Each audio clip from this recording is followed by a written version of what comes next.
All right. I think the time is now 9 a.m. in South Africa. So I think let's get underway. Good morning, everyone. Thank you for joining us this morning, wherever you may be around the world. We are in the Department of Sociology at the University of Zululand, and we are hosting the 2025 African Liberation Edition with a webinar series dedicated to the centenary of Frantz Fanon. Now, as a department in the Faculty of Humanities, we've taken initiative to basically advance the intellectual culture of our university as it crusades ahead to be a node for African thought. And Fanon is one of those important philosophers, more especially during the period of the international anti-colonial liberation struggle, who has written very influential and classical texts that today are used in university classrooms, in protest movements, and anti-colonial struggles to conscientize, mobilize, and resist the modern problems of coloniality. We therefore take time on this seminar series to reflect on his writings, to take further lessons and organize, to use his ideas today in search for our freedom. And today we have webinar 2 dedicated to one of his texts titled Dying Colonialism, where in this book, Fanon underscores colonialism as a totalising system of power that transforms all social systems of human relations. But he also recognizes that when the revolutionary moment comes to take shape, the forces of liberation use their own agency to utilize the tools of colonial rule for the purpose of decolonization.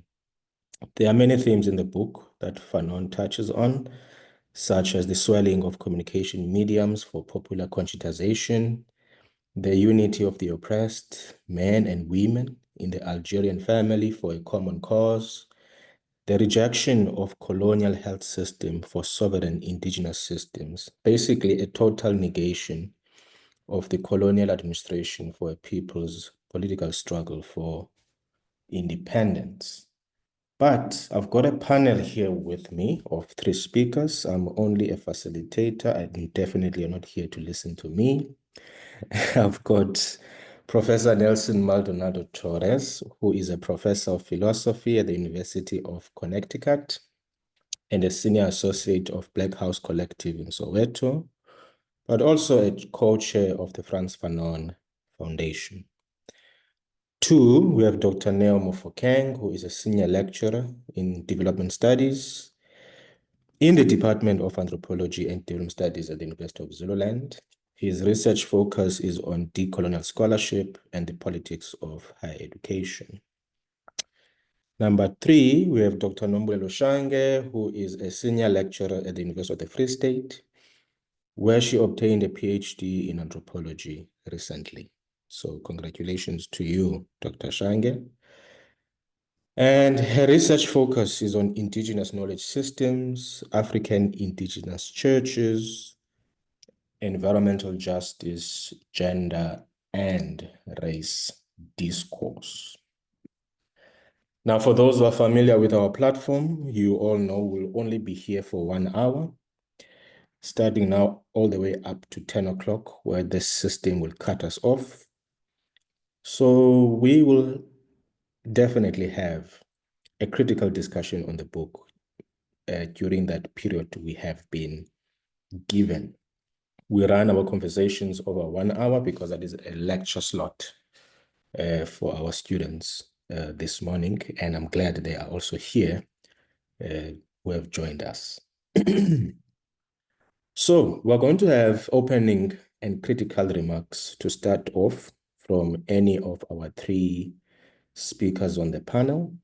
You can choose comrades and friends, in whatever order of who is going to go first. It's up to you. You've got 5, 6, 7 minutes maximum to give us your broad reflection of the book that you've been engaging with for so many years.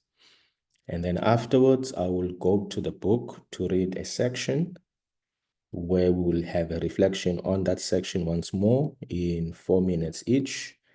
And then thereafter, we'll go to the floor to take comments from everyone who has joined us.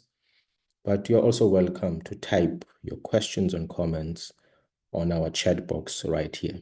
Try, by all means, please, to keep them as brief as possible so that we take as many as possible to have a rich qualitative discussion this morning. Thereafter, you will go back to the panel to give its closing reflections, and then off we go home for the weekend. All right, let me now throw it back to the panel. Who wants to go first?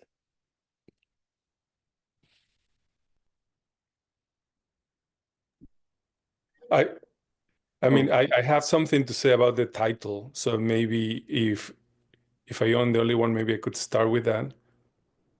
Sure, go ahead, Prof. Floor is yours. Okay. Thanks. Well, it's great to be with all of you. And well, I want to thank the University of Zululand to join in this celebration of Fanon in the centennial. The Frantz Fanon Foundation has been working on the centennial this year. We will soon meet in Martinique, where Fanon was born. Then we'll go to be in South Africa, in Durban, and in Soweto. In Soweto, we're going to be with the Black House Collective. And then celebrating the centennial at the Funda Community College in the Black House Winter School of this year. And then we're going to close later in the year after some other activities in Dakar, Senegal. So this has been a very rich set of engagements and conversations, and it's great to be here with you. As I was saying, I had a note to indicate about the title of this book, or rather about the translation of the title, which is, as you know, it's a dying colonialism. But colonialism doesn't just die by itself, right? Part of what the point of the book is making is that colonialism has to be killed. Colonialism has to be destroyed. Colonialism has to be abolished. And that happens not simply by spontaneous action, but by organizing and in what Fanon calls here revolution. So actually, the the title of the book in French is L'Enceinte de la Révolution algérienne, which means the fifth year of the Algerian Revolution. So think about the difference between those two titles, right? A dying colonialism vis-a-vis the fifth year of the Algerian Revolution, right? And see what images they evoked, right? And what happens here with translation, how the book, the title conveys the framework for the book. So it's already the title is limiting the possibilities, right? We have to, in a way, read the text against the title to some extent, right? And the point is not only that colonialism has to be abolished, killed, combated strongly and organized and in an organized fashion, but also that revolution is not really about death or killing, essentially.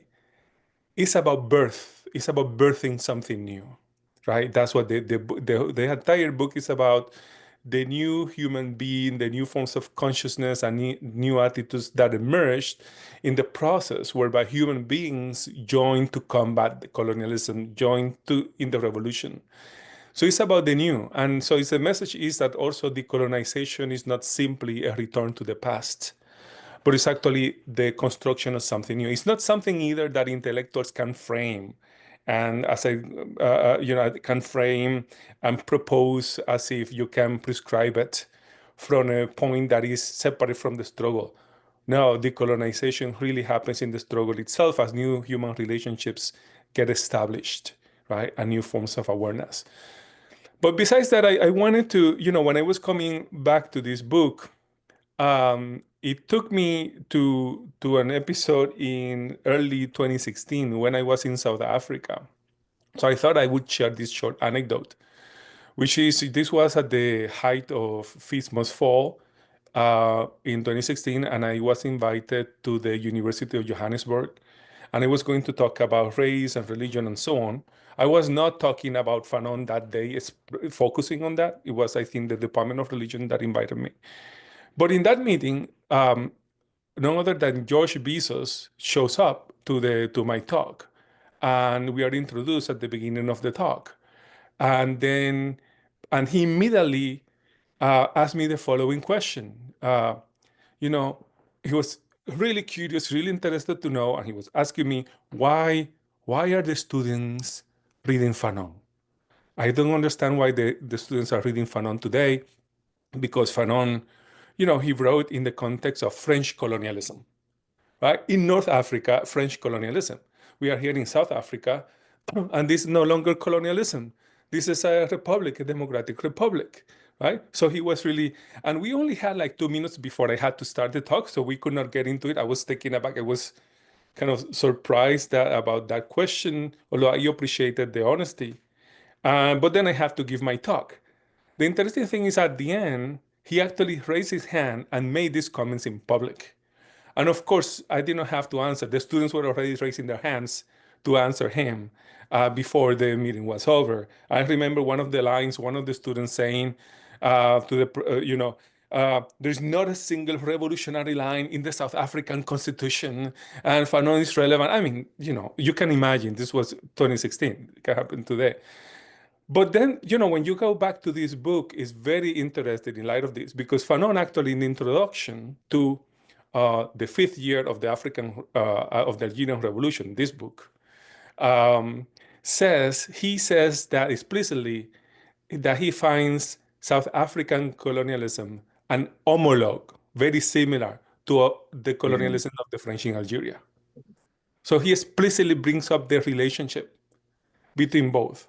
We also later know through his brother that he had in mind, after, assuming that he was alive, that he died, he was died at 36 years uh, when the revolution was about to be finished. But he had already in mind going to South Africa to join the anti-apartheid, anti-colonial struggle in South Africa, right? Right. Um, so, uh, but this was partly because he was aware also of these analogies, this comparison. Now he writes in the introduction to this book, he says that the Algerians, Europeans, have never quite given up hope of breaking with France and of imposing the iron law on the Algerians. That is, one of the similarities that he sees is that both in Algeria and in South Africa there was a European settler population, right? So they are settler colonies, both of them. And so this is one of the features that he found, that the European descendants and the Europeans in Algeria were always thinking about imposing their own iron law on the Algerians. And this indicated that for him, colonialism at least included three different layers, right? The imposition or the will of the French and their interests, right? The French colonial power. But then internally to Algeria, the settler and the interests of the Yeah. settler, second.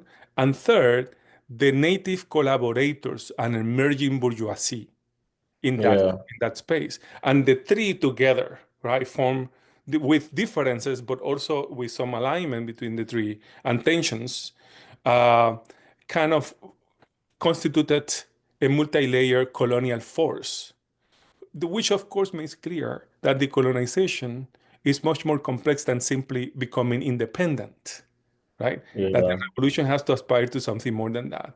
Now, when we're talking about the settlers and the European minority, or the settlers in South Africa, or uh, um, these white populations in South Africa, for example, I think that you can go to this book to get a sense of this, and this is particularly relevant because I was saying before, white South Africans, just number of them arrived yesterday or 2 days ago to the United States, you know.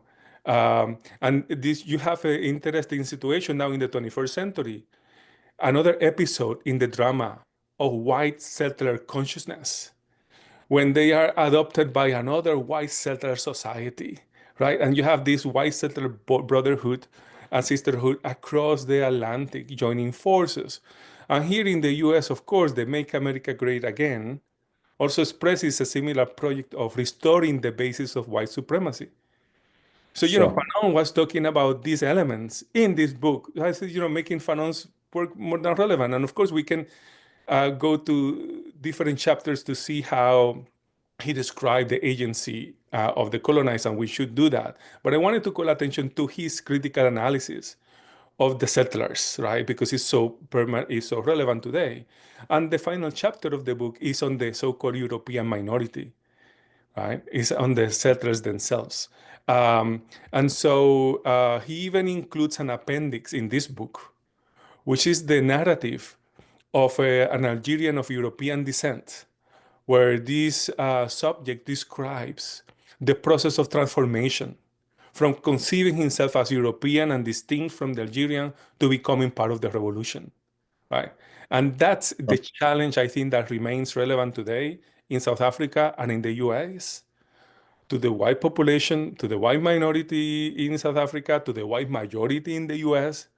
What does it mean to transition, to mutate, to become something more than simply a subject invested in white supremacy?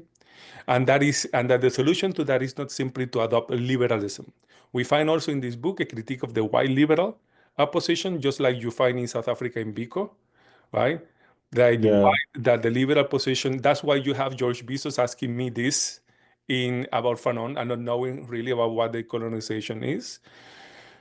So this book, I think I'm on the other Fanon's book, but maybe this book particularly help us to address that question. And any white liberal or a descendant of the settler population or white majority majority will find in this book also ways of understanding the depth of what it means to be engaged in decolonization as a Sure. mutation of a subjectivity and the joining with others in a struggle, in a revolutionary struggle against Sure. colonialism.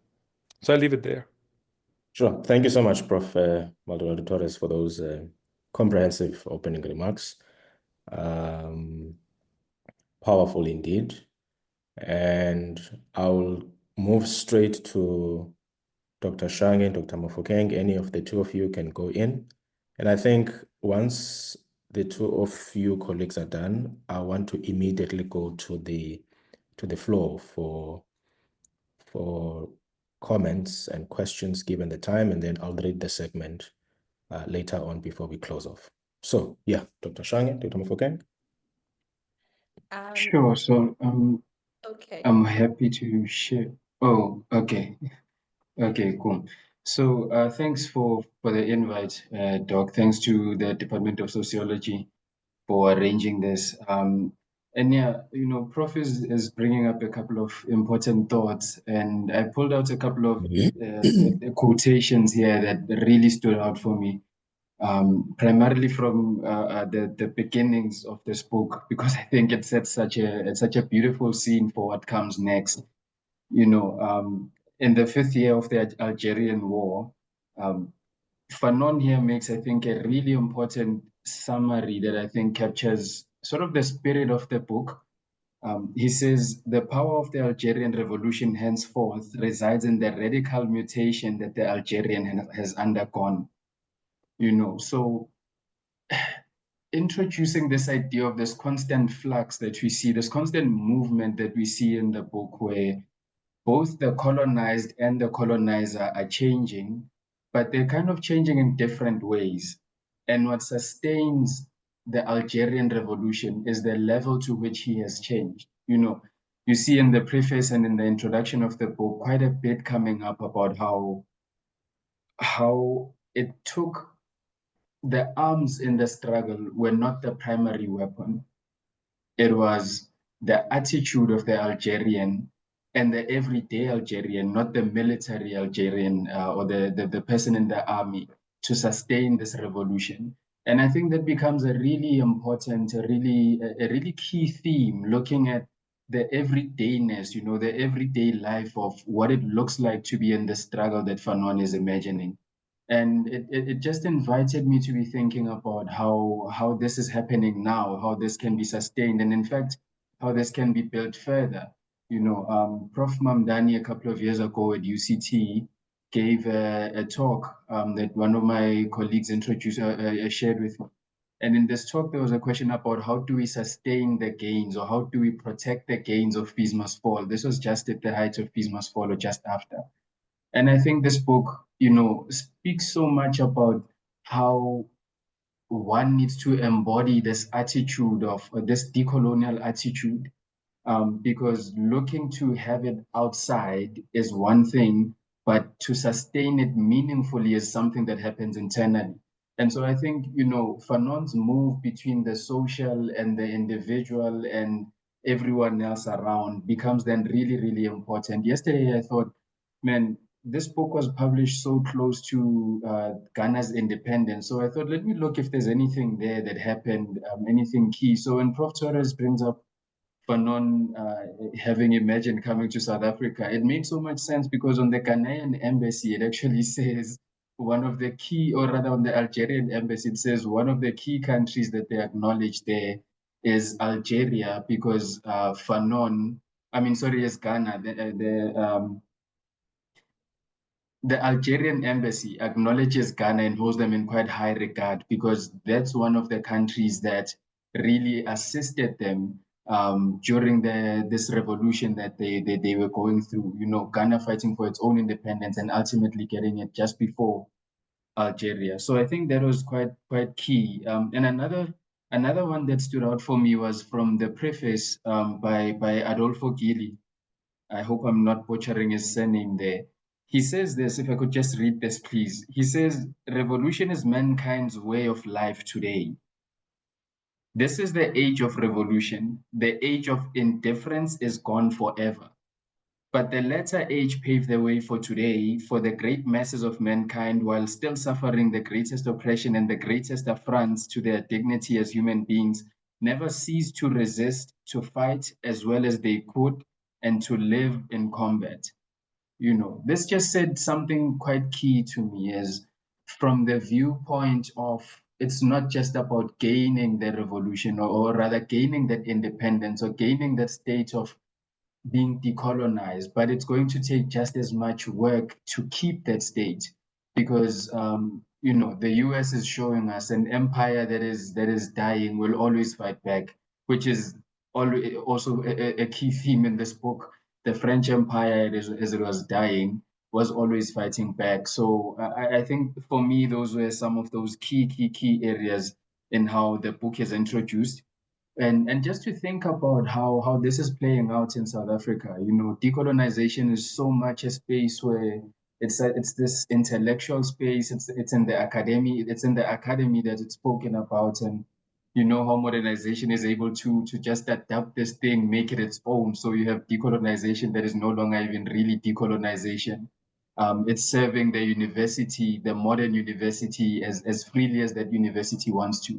So I was just thinking, reflecting on how can we make this, how can we take this beyond these bounds? How can we take this beyond these boundaries if we are to learn from Algeria here that it's in the change of the individual that changes the society? How do we get to those people who may not even be aware of what you're talking about when you start saying things about decolonization and modernity is nonsense type of thing? So yeah, I think Doc, I'll pause there, but yeah. Yeah. No, brilliant. Thank you, man. Thank you, Dr. Mofokeng. Dr. Shange, the floor is yours. Good morning. Morning. Thank you for having me, Pedro, and for this invitation. I'm nervously excited.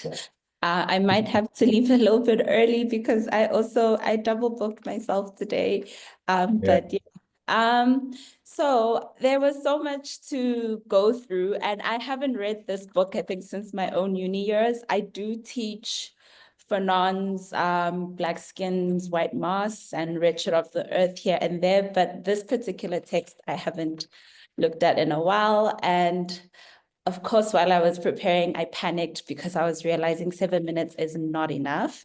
But I think I'm just going to focus on one of the issues rather than the multiple. But there's so many things. Just going through the text and drawing the parallels of today and the tools that we use today as revolutionary tools, social media often being one of the key ones, especially during all of versus how the radio was used in the Bolivian miners' resistance, as well as Algerian revolution, and how these tools also become important ways of truth-telling, but also can be manipulated to do the very opposite. I think there was a meal I wanted to make of that discussion, but I think I decided I will focus more on the paradoxes of the role of women instead within decolonial discourse and within revolutionary spaces. Fanon talks specifically about Algerian women and Arab culture.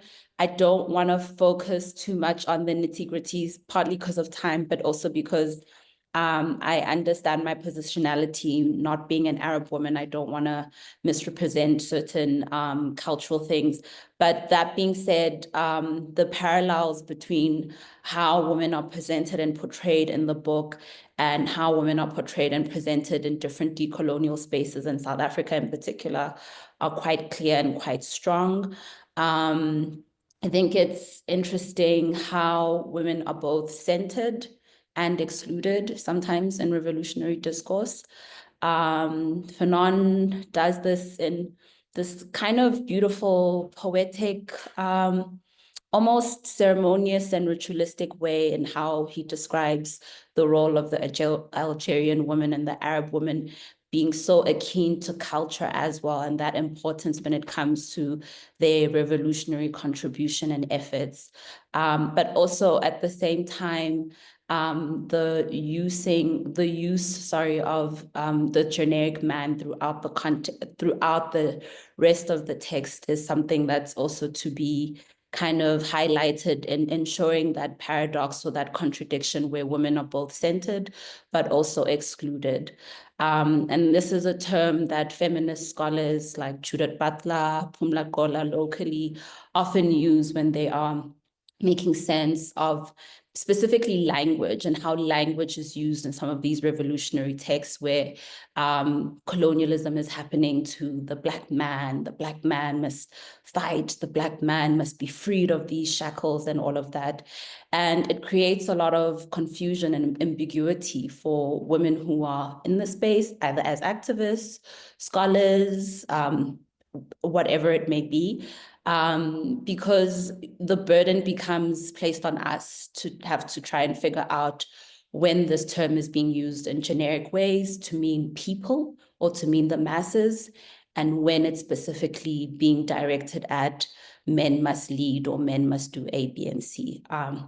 Umlakola particularly talks about it in relation to mistranslations at times.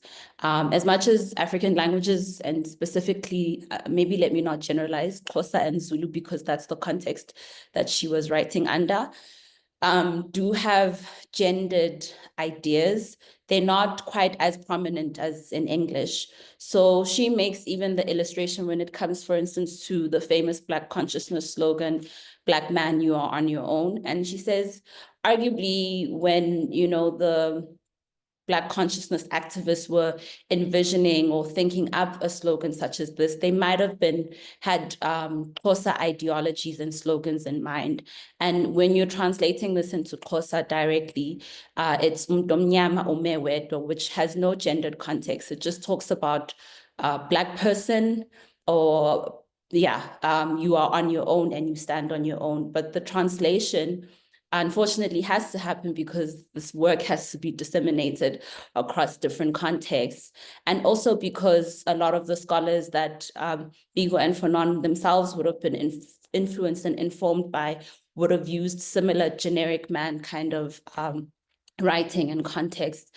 And that translation ends up being a gendered one, whereas maybe it was not intended to be a gendered one.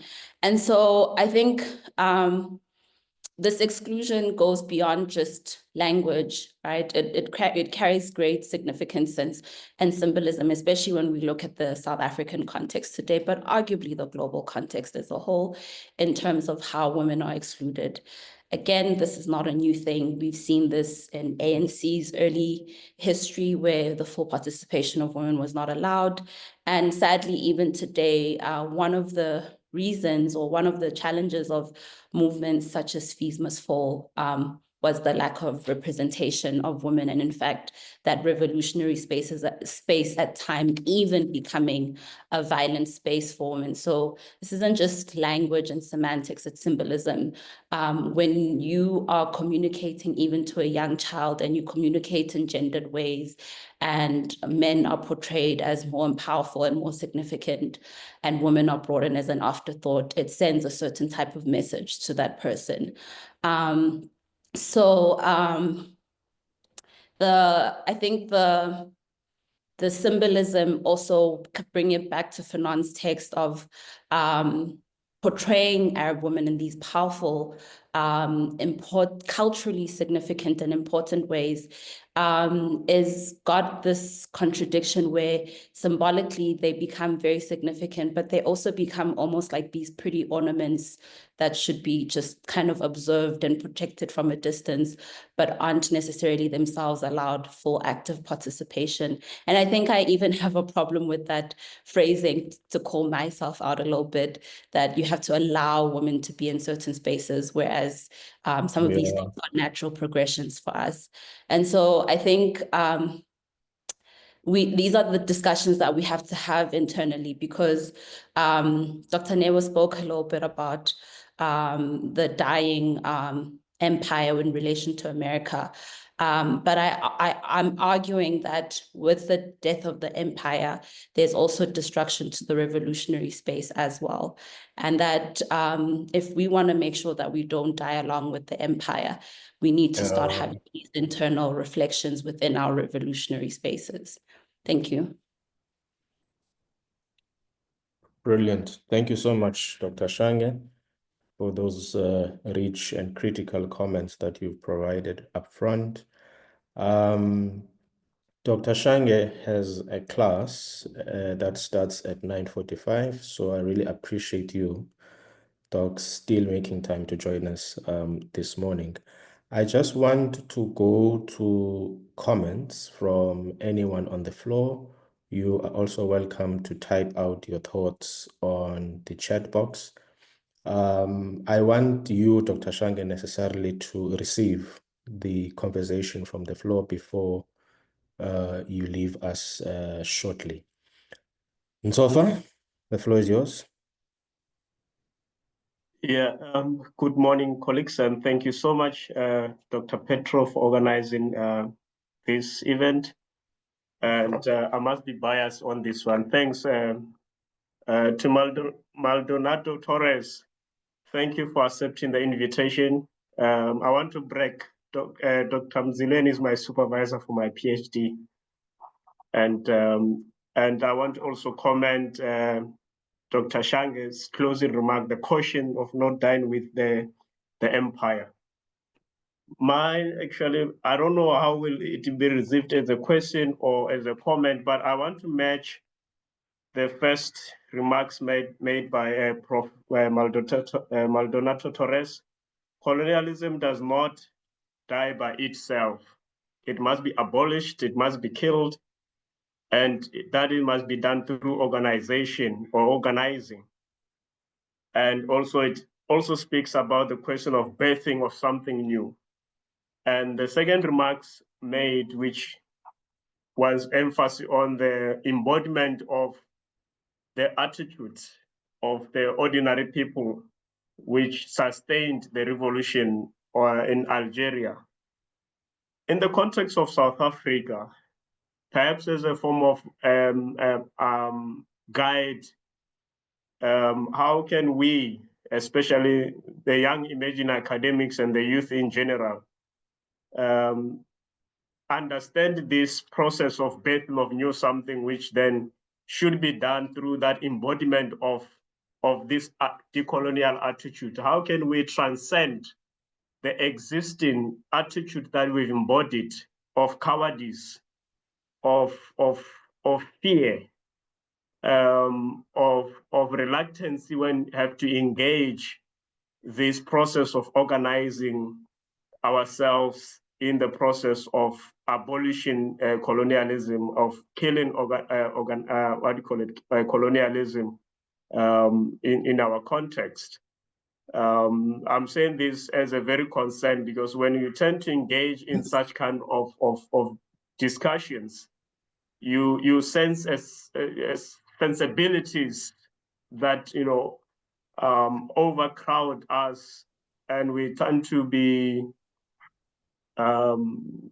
fearful, and we tend to be reluctant to take this revolutionary action, and Sure. and as a result we found ourselves trapped in some of the sensitization of those who are against this process of organizing ourselves, and we're trapped in the context of becoming sellouts. Thank you. Sure. Thanks, Nsofa. Nwabisa?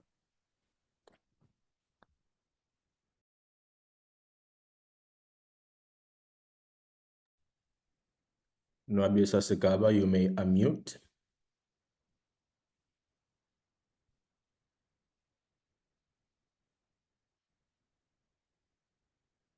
Okay, I think Nwabisa probably has technical issues, but I just want to go back to the chat box. So on the chat box, Prof. Maldonado-Torres, I think you've got that question written down there, that coloniality continues through skewed trade relations between the North and the South. And in South Africa, there has been a reversal of any hope of these Southern state connections, particularly in South Africa with the pushback of labor laws and broad economic transformation interventions. What would you advise to be the progressive intervention for public servants who are trying to make a difference within government? 2, Dr. Sindane says there is a need for internal reflections within our revolutionary spaces. So he's appreciating the comments made by Dr. Shange. Brilliant indeed. And then Kelebatswe says, I absolutely stand with Dr. Shange. We do have challenges when we read revolutionary literature. And then Chanel says, important reflections from Dr. Shange. Language is important. And then maybe let me take, there was a hand up, but I see now it has disappeared. Can you hear me? Okay, Nwabisa? Yes, can you hear me? Now we can hear you. Go ahead. No, thank you. Thank you. I'm sorry about that. No, thank you to all the presenters. I really enjoyed this presentation, and I really had to attend, particularly because this is a very interesting subject for me, and it's close to my heart because I've struggled a lot, with the ideas of Fanon, having to internalize them, and also having to speak through them, and also having to practice my activism through the ideas of Fanon. And I'm currently busy with my PhD, and it looks at the world through the Fanonian lens. And I'm just commenting, but also picking up from what the discussions have alluded, particularly Dr. Shange, around the exclusion of women and their voices in particular. And I wanted to introduce also a language within decoloniality that allows us as women to describe what happens to us within the revolution itself, because some of the concepts that I have picked up, having learned about Fanon, particularly from Professor Maldonado-Torres during his summer schools at UNISA, was the pyramid of the zone of being, zone of non-being, and le damné, the condemned, the people who live way below the subaltern human line of existence, who are basically non-beings, who are basically have no souls. And I've been thinking from that particular place, and also taking into context what Dr. Shange was speaking about, how in the Dying Colonialism, we see the Arab woman coming out a lot. I've come up with a concept called Fanonionizing. To Fanonionize is to confuse, to create a state of confusion, particularly using Fanon's ideas. And this is what the West has done. It has Fanonionized us. It has taken Fanon's ideas and used them in a way that waters down the revolution, that waters down our thinking about who Fanon is in the broader context of who we are as Black people. And I say this because when I was studying at Tux, when I was studying my undergraduate at Tux, that's when I became introduced to Fanon. And it was in a book called The 50 Political Thinkers. And he was the only Black man in that book. The rest were white men from the global North, particularly countries like France, England, Germany, the 5 major countries that have created political thinking and shaped political thinking. And Fanon was just the one Black man that came out of that book. Yeah. And this is what the West does. It Fanonionizes us. It gives us Fanon from the point of view of whiteness, from the point of view of the global North, and allows us to consume this knowledge, particularly from a Christian-centric, and also, as Dr. Shange said, from an Islamic perspective that creates a confusion in people and does not give us a way in which to participate actively and proactively within the struggle. So I just wanted to thank the speakers because it's very important that we do create a language, particularly for decolonial scholars to use and to shape the discourse around how we interact and how we engage each other within the global South. Thank you very much. Sure. No, thank you, Nobi. Fantastic comments coming through. Dr. Shange, I think maybe you could come in responding to the chats and the comments, maybe also giving your closing remarks as well, as we are aware you have to depart to your class. We prioritize the teaching of students as decolonial scholars. So I think, Dr. Shange, you can hear that there are very good complementary comments to the inputs that you've made. Broadly, the theme is around the internal and also external contradictions that we have to deal with in our movements. The necessity of depatriarchization and intersectional thought as we pursue this liberation of renewing ourselves when we kill coloniality. Yeah, just your closing broad comments around what has been said, and then we'll let you go. Thank you. I appreciate all of the comments and the positive responses from everyone. Yeah, I always struggle with closing remarks because there's still so much more to say. And how do you summarize and encapsulate all of it? The last speaker in particular, Unwabisa, I appreciate your questions, comments.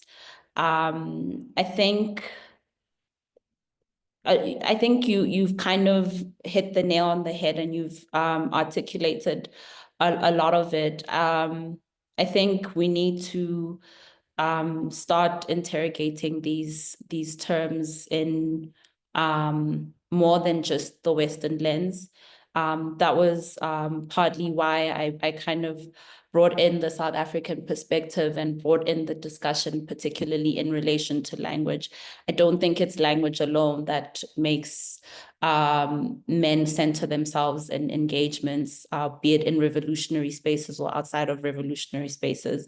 There's many other forms of patriarchy beyond culture and language. But at the same time, with this critique, we do also have to look at it from the context under which Fanon was writing, maybe as a way of giving him and other decolonial scholars just a little bit of grace, because they were not writing in the space or the context that we are in today, where we even have very different ideas around gendering and all of that. But what we must also, in giving that grace, we must also remind ourselves and each other, and particularly male allies within revolutionary spaces, that we must see these works as important symbolism and ideologies that we need to carry forward today. They're not the Bible. I think even the Bible we must always critique and question. And so when, again, the language or the ideas turn to being centered around generic man, or centering personhood in relation to being men, we must do better for ourselves. We must try and apply and adopt it to our ever-changing, evolving society.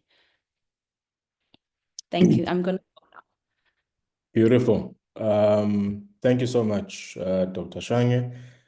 Please have a lovely day and a lovely weekend ahead, and good luck with your students and your class. All right, let me return back to Dr. Maldonado-Torres and Dr. Mofokeng. But before I do, I just want to read a section in the book, and then you can come in to have your thoughts around that. Dr. Mutapo, I've noted you.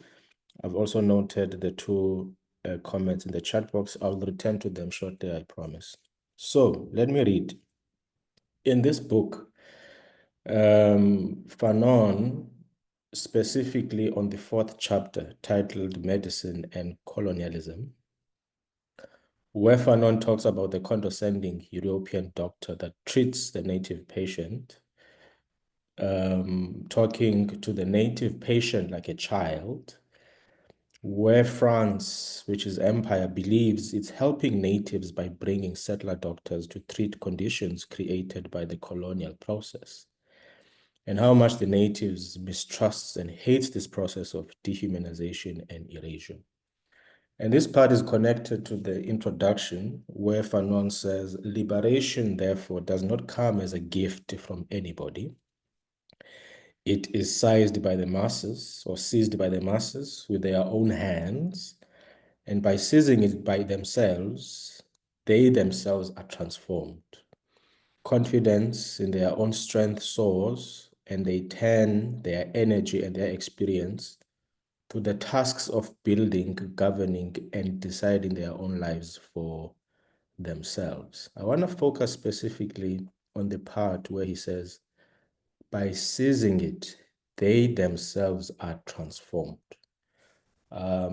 which speaks again to the overall theme of the conversation today, that here is the colonial process that has dismembered the Algerian family. And by Algerian family, in this context, colleagues, I'm referring to all humanity under this single world system of coloniality that we're dealing with.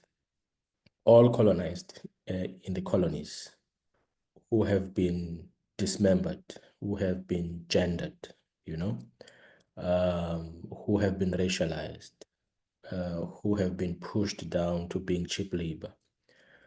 Oyewome Oyeronge says, in this whole mess of colonial dismemberment, language becomes evidence for us, where we trace our epistemic roots to basically inform and shape our struggles for humanity. And it is also in our own languages where we actually find that the whole process of gendering the colonized, of racializing the colonized, was actually the creation of these masks to fabricate our humanity.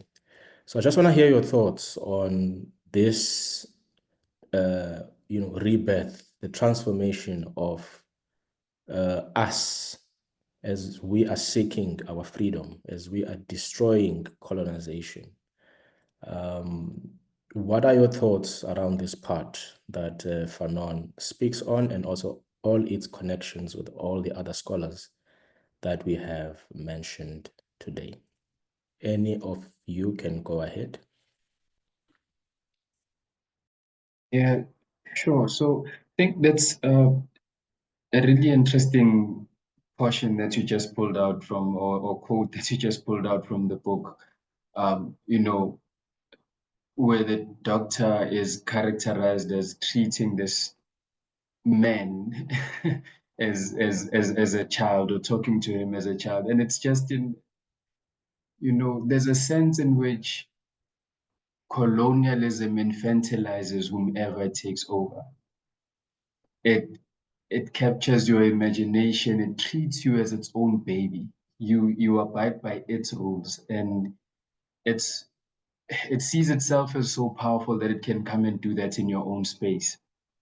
And I think that is very obvious, but it's worth saying, because you see how today, what is happening in Burkina Faso, for example, where President Traore has stood up and said, we want to do certain things and we'll change how we do things. And funny enough, it's still Frantz that is in there. And you see how there's this pushback, and I want to connect this to what Unwabisa was raising. There's this pushback from the media where things must be distorted from the Western media. Every now and then there must be an article, there must be a podcast, there must be something said about how this negative image built of President Traore. And that is not by mistake, it's by design, Fanon in, I think it's the 4th chapter where he talks about radio. He speaks about how essentially the media, that medium of radio, was the settler could be in France while still in Algeria.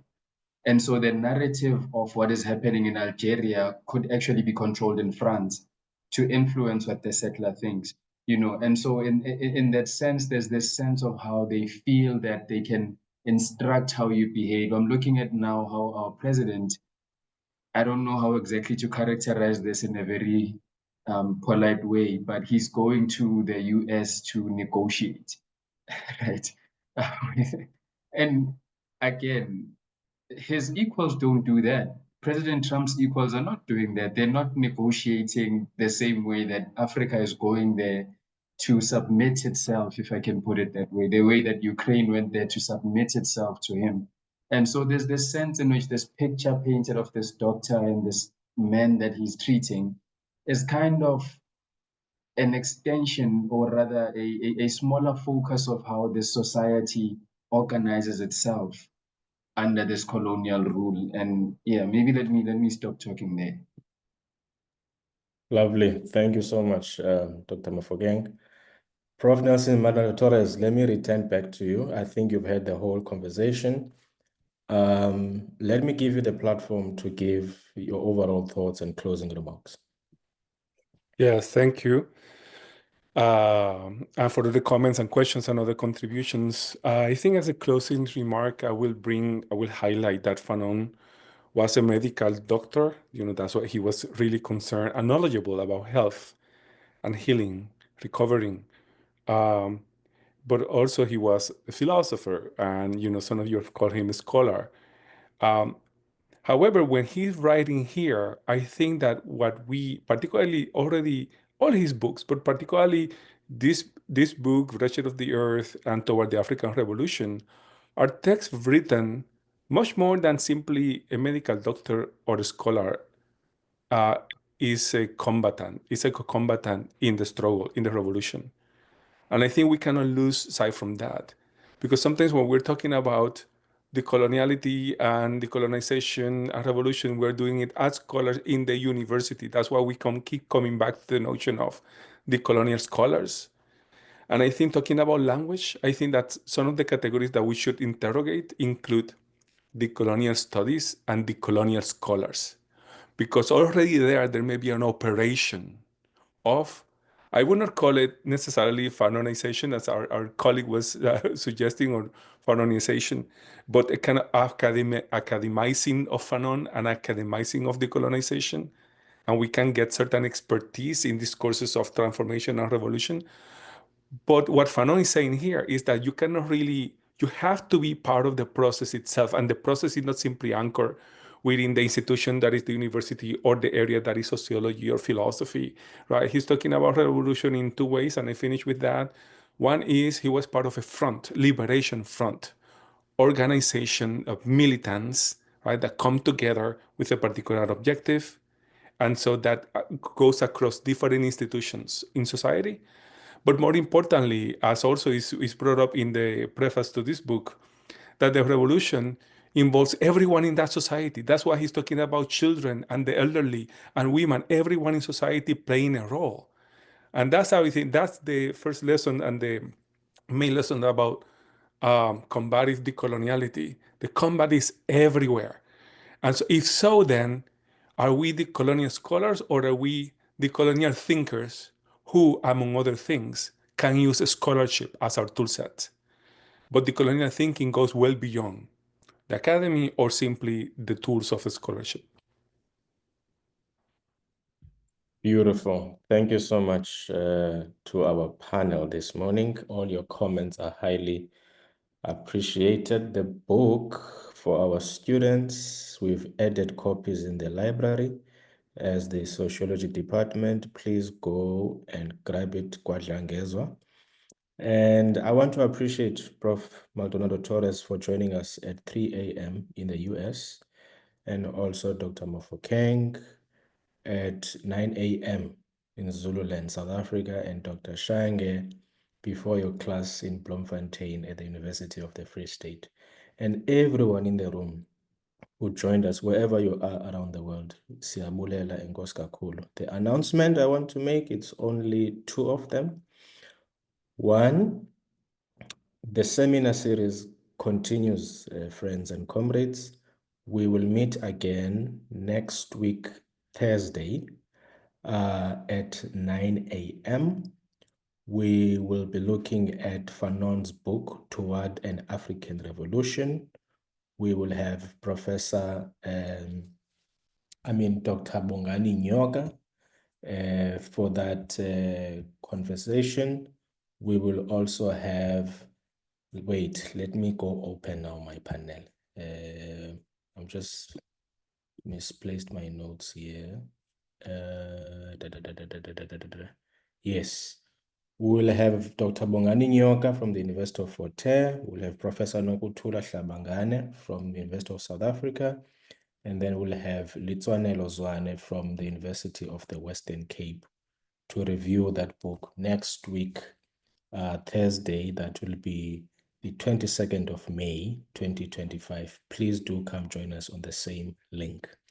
These conversations are recorded, and we promise these will be uploaded on YouTube over the weekend for you to catch up.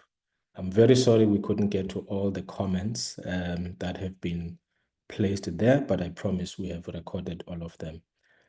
We have a big room at a high attendance for these things. Unfortunately, colleagues, we try our best to reach out to everyone and open the conversation as much as possible. But we'll get it together as we go ahead. Please continue to support our work. We appreciate everything that you do for us. Siyabulela. We hope this conversation was fruitful. Siyabonga. Thank you so much. Have a lovely day ahead. Thank you.